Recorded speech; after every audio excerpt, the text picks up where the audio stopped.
आज शेअर बाजार उघडताच अनेकांचे पोर्टफोलिओ लाल झाले। जगातल्या वेगवेगळ्या घडामोडींमुळे भारतातले शेअर बाजार आज मोठ्या प्रमाणात कोसळला। यामुळे अनेकांचं नुकसान झालं। आज शेअर बाजार पडण्याचं नेमकं कारण काय आहे आणि गुंतवणूकदारांनी आता नेमकं काय करणं अपेक्षित आहे बघूयात। गेल्या आठवडाभर जगभरातल्या शेअर बाजारात भूकंप बघायला मिळाला। जपान, अमेरिका, चीन, दक्षिण कोरिया असे जवळपास सगळे शेअर बाजार गडगडले। त्यामुळे सोमवार हा गुंतवणूकदारांसाठी चिंता वाढवणारा ठरणार हे निश्चित होतं आणि झालंही तसंच। जवळपास 2,500 अंकांनी सेन्सेक्स गटांगळा खात खाली आला। गुंतवणूकदारांचं 17 लाख कोटींचं नुकसान एका दिवसात झालं आणि हा ब्लॅक मंडे ठरला। सोमवारी भारतीय बाजारात सेन्सेक्स निफ्टी निर्देशांक 3.25% पडले। जपानचं शेअर मार्केट आतापर्यंत 7.3% कोसळलं। तायवानचं शेअर मार्केट 7.7%, दक्षिण कोरियाचं शेअर मार्केट 6.6% कोसळलं। तर अमेरिकेतील नॅस्डॅक आणि डाऊ जोन्स मध्ये सुद्धा 2 ते 3% घसरण बघायला मिळाली। पण हा बाजार कोसळण्यामागची कारणं काय आहेत? तर त्यातलं पहिलं कारण आहे अमेरिकेतली मंदीची शक्यता। अमेरिकेत बेरोजगारीचा दर वाढत असल्याचं एका रिपोर्टमध्ये म्हटलंय।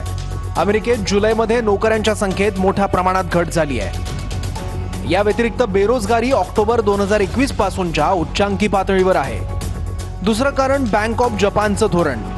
जपानने गेल्या बुधवारी 17 वर्षांनंतर मुख्य व्याजदरात वाढ केली आहे। ते उणे 0.1 वरून आता 0.1 करण्यात आलं। तेव्हापासून जपानच्या शेअर मार्केट इंडेक्स निक्केईमध्ये घसरण कायम आहे। तिसरं कारण आहे पश्चिम आशियातला तणाव। इराण इस्रायलमधील तणाव सुद्धा या पडझडीसाठी कारणीभूत आहे। इराण, हमास, हिजबुल्ला आणि इस्रायल यांच्यातील युद्धजन्य स्थितीमुळे देखील बाजार सावध झालाय। पश्चिम आशियात कधीही युद्धाचा भडका उडण्याची भीती आहे। भारतात खाद्यपदार्थांमधील वाढत्या महागाईने चिंता वाढवली आहे। शिवाय सरलेल्या जून तिमाहीत बहुतेक कंपन्यांची कामगिरी निराशाजनक राहिली। निफ्टी 50 निर्देशांकातील 50 कंपन्यांपैकी 30 कंपन्यांच्या नफ्यात घसरण झाली आहे। केंद्र सरकारच्या बजेटमधील शॉर्ट टर्म आणि लॉंग टर्म कॅपिटल गेन टॅक्समध्ये देखील सरकारने वाढ केल्यामुळे बाजारात नकारात्मक प्रतिक्रिया बघायला मिळाली होती। जेरेमी ग्रॅन्थम आणि रॉबर्ट कियोसाकी या अर्थतज्ञांनी देखील अमेरिकेत मंदी येऊन स्टॉक मार्केटमधला बबल फुटेल आणि 2008 सारखा क्रॅश येईल असं भाकीत केलं।